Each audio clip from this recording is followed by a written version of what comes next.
Rabbil alamin. Assalatu wassalamu ala nabiyyina al-karim Muhammadin sallallahu alaihi wasallam wa ala alihi wa sahbihi ajma'in, amma ba'du. Alhamdulillah, Bapak-bapak, Ibu-ibu, Mas, Mbak, adik-adik, semoga semuanya pada pagi hari ini masih diberikan iman, masih diberikan Islam, masih diberikan kekuatan, dan juga diberikan kemampuan untuk melaksanakan perintah-perintah Allah, menjauhi larangannya.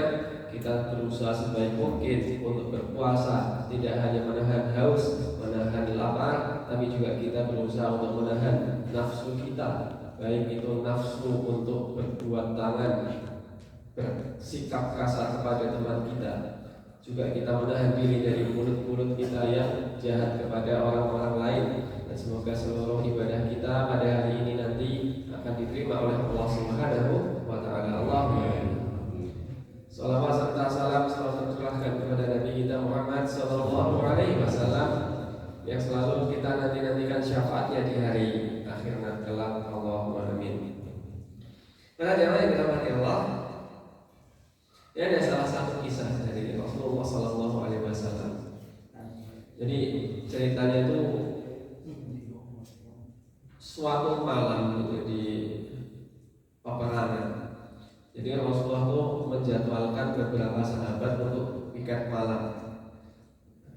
Tapi kalau kita maknai Rasulullah kok harus dijaga sama manusia, ini jangan dimaknai seperti itu.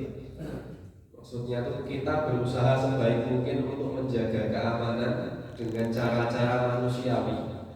Termasuk Rasulullah pun juga dijaga secara manusiawi juga.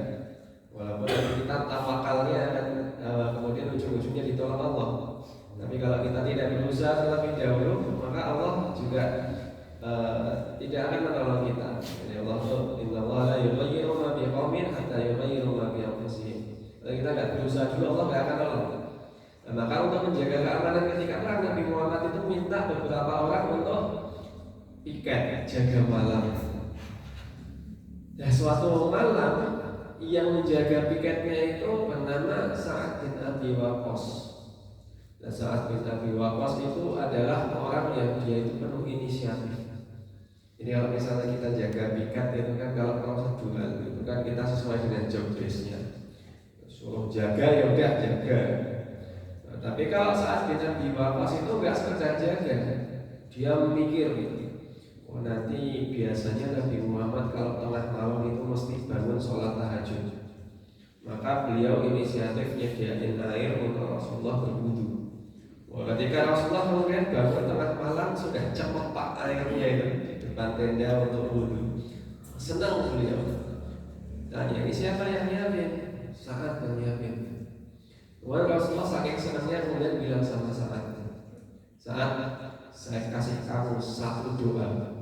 Kamu minta saya mendoakan saya untuk mendoakan jenengan itu apa? Saya doakan insya Allah. Pilih. Pak Bu, kalau misalnya jenengan mau didoain sama Rasulullah, kira-kira milih didoakan apa Pak? Didoakan keluarga sakinah mawaddah warahmah mungkin, atau didoakan karirnya baik, didoakan rezekinya banyak. Tapi Sa'ad bin Abi Waqqas ini beda. Jadi beliau mintanya itu permintaan yang di luar nalar gitu. Apa permintaan Sa'ad bin Abi Waqqas? Beliau minta sama Rasulullah, saya minta doa jenengan itu, doakan saya semoga doa-doa saya dikabulkan sama Allah. Wah, ini ibarat kita itu dikasih jin lampu, dikasih 3 permintaan. Permintaan yang ketiga itu minta 3 permintaan lagi. Jadi saat itu juga gitu. Saya minta supaya doa-doa saya ke depan itu dikabulkan. Nah, maka Rasulullah kemudian dia sambil ketawa, agak lucu juga ini kreatif juga, ya, karena sudah dikasih jatah satu doa ya. Kemudian Nabi Rasulullah SAW mengatakan demikian. Saya doakan, tapi tolong saya juga dibantu. Nah, dibantu gimana Rasul? Dibantu, tolong kamu jaga makanannya. Jadi Rasulullah SAW paham doanya kan pasti makbul. Allah itu kalau kita minta doa pasti makbul. Kita minta makan dikasih, kita minta rezeki dikasih, kita minta rezeki anak, istri, suami itu dikasih. Tapi kadang-kala kita itu sudah dikabulkan sama Allah Subhanahu wa taala. Allah sudah menurunkan jawaban dari doa itu, tapi doa yang mental. Kalau ibarat kita itu berdoa, ya Allah minta air, kita sudah nyiapin gelasnya, Allah sudah menurunkan airnya. Tapi di atas gelas kita itu ada tutupnya. Nah, tutupnya itu kemudian airnya sudah turun, kena tutup, gak jadi masuk ke gelas. Nah, itulah perumpamaan ketika kita berdoa dikabulkan Allah, tapi kita masih makan makanan yang haram. Kita masih makan makanan yang tidak baik. Maka pesan Rasulullah kepada Sa'ad bin Abi Waqqas, saya doakan insya Allah doaku dikabulkan, tapi dibantu apa? Dijaga makanan-makanannya. Nah, ini salah satu hikmah puasa yang bisa kita ambil. Allah Subhanahu wa taala ketika menurunkan ayat puasa, ya ayyuhalladzina amanu kutiba alaikumusiyam, dilanjutkan ayat-ayat selanjutnya, ayyaman ma'dudat, syahrul ramadhan alladzi unzila fihi al-Qur'an. Ayat selanjutnya itu adalah ayat wa idza sa'alaka 'ibadi 'anni fa inni qarib. Bahas puasa, tahu-tahu bahas doa. Apa maksudnya? Salah satu output tujuan kita berpuasa adalah kita bisa lebih makbul doanya, kita lebih dekat dengan Allah Subhanahu wa taala, kita terbiasa berbincang-bincang dengan Allah melalui doa-doa kita. Maka ketika Sa'ad bin Abi Waqqas diminta untuk menjaga makanan, begitu pula kita ketika puasa. Jangankan yang haram, yang halal pun kita menjaga diri, apalagi yang haram. Itulah puasa kita.